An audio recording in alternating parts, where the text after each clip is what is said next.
Hi,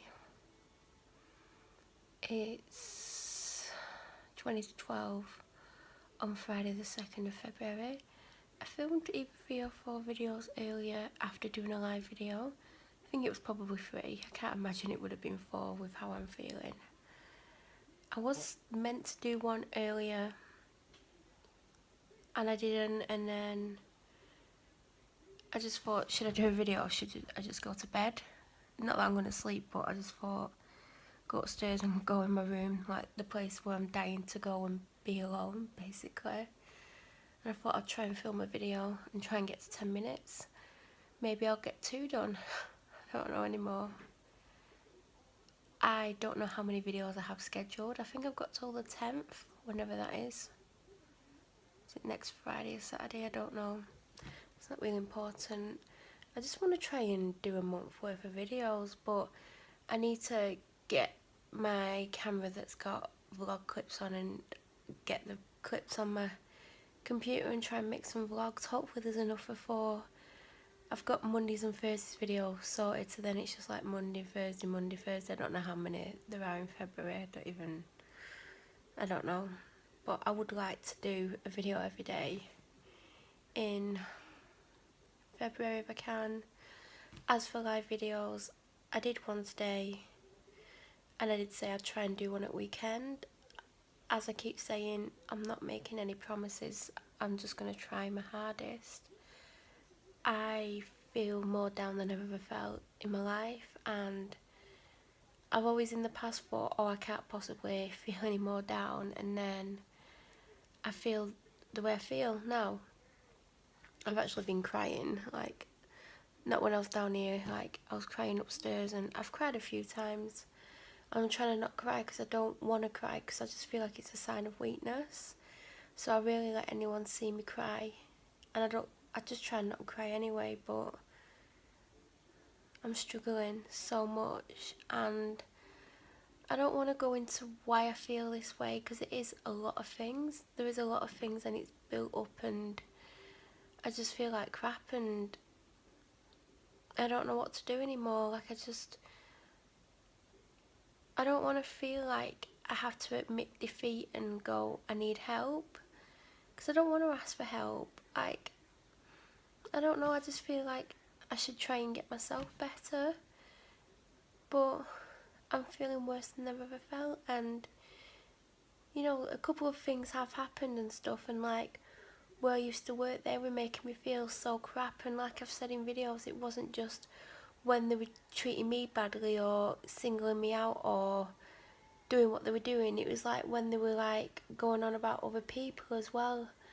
Like if someone left the job there and all of a sudden they'd suddenly have a problem with them and say quite nasty things about them, when they were talking about really nice people who had never really done anything wrong. They just didn't want to work there anymore. A lot of it was because of how they were being treated.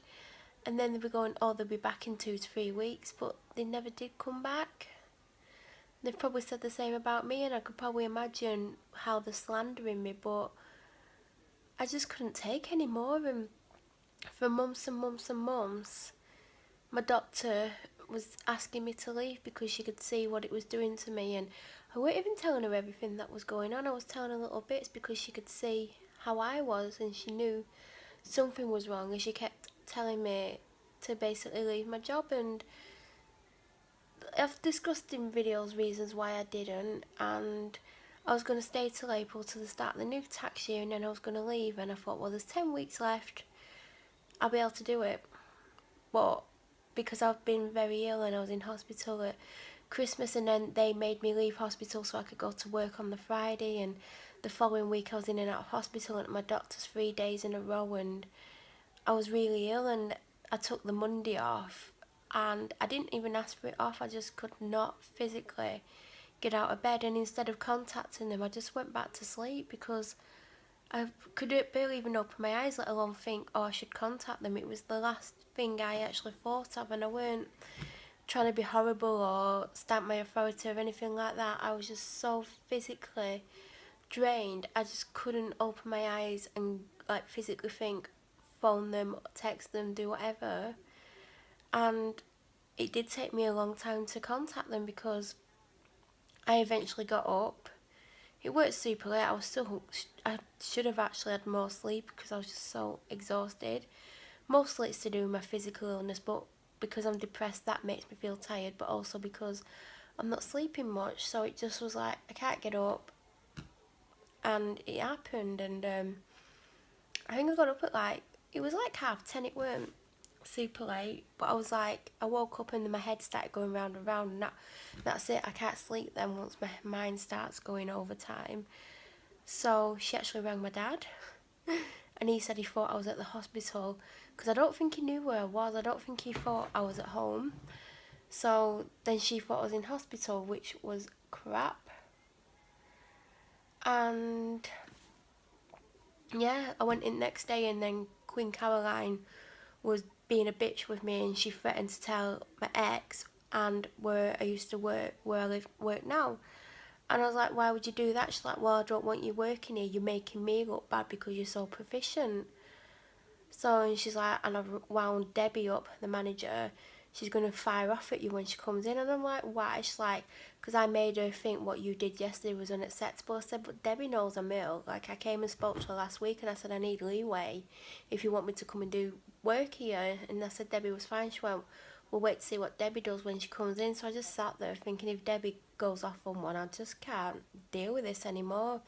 So she came in, it was about 10:30, and she didn't come in to see me. She always comes in to see me, and she didn't.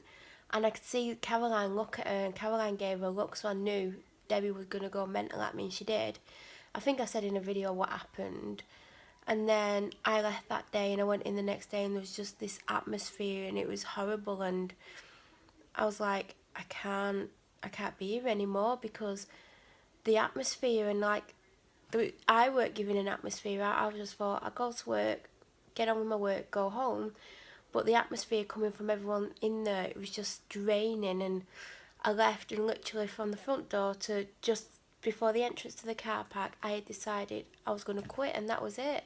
I thought, I can't take this anymore. I've hit my limit because it takes a lot for me to get to my limit. And I reached it, and I was like, I've got to quit. I can't do this anymore. I've got to. So I went and told my dad. He wrote my letter. He actually put yours faithfully on it when it shouldn't have been, but by the time I got that letter, it was like 10 o'clock at night, and it was like, I'm not going to the office to go and write another letter. And then, as I said, I gave it in, and then she phoned my dad straight away. Don't know why she phoned my dad. I think she thought he could make me stay, and he had done. He'd kept me there from September. He was the one who kept me there, and he was the one who pushed me to stay when my doctor was telling me to leave. That's why I said in a video the other night when I got really upset, like, I can't understand why my own dad would allow me to go there knowing how it's making me feel. So I'm not even going to go into that now.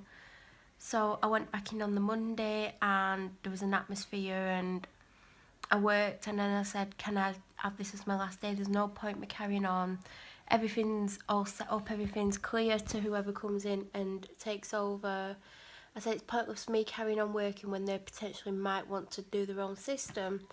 I said, like, you know, everything's up to date. And she let me go, and then all that week harassed me, trying to get me to go back this week. And I didn't back down. And they deducted money from my wage without telling me what they deducted it for, which is highly illegal, but they're constantly breaking the law there. I am going to go to ACAS about it, and I am going to get my money and all the other money that they've underpaid me by as well, because, you know, like my doctor said, like, just let them have it. You're away from there now, you've got away from them, and all that, because she knows how I feel at the moment, so she doesn't think I should fight for my rights. I'm owed holiday pay and all sorts. Like, they wouldn't even let me give sick notes in when I was sick. They wouldn't allow me to have sick pay, even though they don't technically pay it. They get it back straight away when they get a reduction in the employee's contribution, but they don't want me to be sick. They were just forcing me to go to work when they knew I was severely unwell. And when I said to them, if I collapse, you need to ring an ambulance, they refused to ring an ambulance. And I said, but if I collapse, it's something serious. So they would have allowed me to collapse and not ring an ambulance, which, you know, it would have put my safety at risk. So that was another reason why I just couldn't work there anymore.